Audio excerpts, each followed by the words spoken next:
Le clafoutis aux cerises. Bonjour à tous.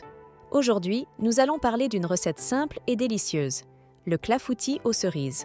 Ce dessert traditionnel vient de la région du Limousin, dans le centre de la France.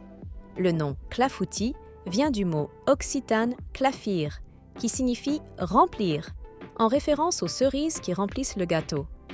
Historiquement, cette recette était préparée avec des cerises noires non dénoyautées, ce qui, selon la tradition, ajouterait du goût.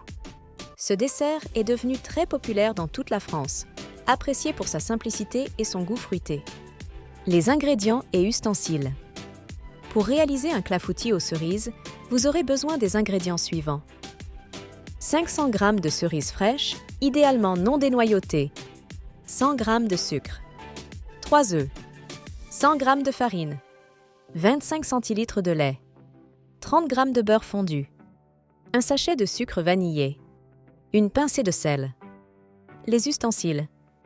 Un moule à tarte ou un plat à gratin, un fouet pour battre les œufs, une spatule en bois, un saladier pour mélanger la pâte, une passoire, si vous choisissez de laver les cerises. Ces mots de vocabulaire sont essentiels pour préparer cette recette et découvrir le langage de la cuisine française.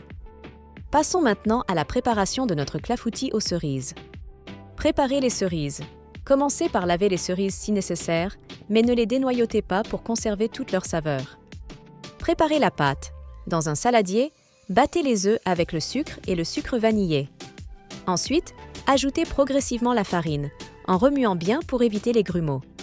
Incorporez ensuite le lait et le beurre fondu, puis une pincée de sel. La pâte doit être lisse et légèrement liquide, comme une pâte à crêpes. Disposez les cerises dans le moule. Beurrez le moule, puis répartissez les cerises de manière uniforme. Versez la pâte par-dessus pour qu'elle recouvre bien les cerises. Cuisson. Faites cuire le clafoutis dans un four préchauffé à 180 degrés Celsius pendant environ 35 à 40 minutes. Le dessus doit être doré et légèrement gonflé. Laissez refroidir. Une fois cuit, laissez votre clafoutis refroidir avant de le servir. Il peut se déguster tiède ou à température ambiante, selon vos préférences. Et voilà, en quelques étapes simples, vous avez un délicieux clafoutis aux cerises, parfait pour un dessert léger et fruité. J'espère que cette recette de clafoutis aux cerises vous a plu. Essayez-la chez vous et n'oubliez pas de partager vos résultats. À très bientôt pour une nouvelle recette traditionnelle française.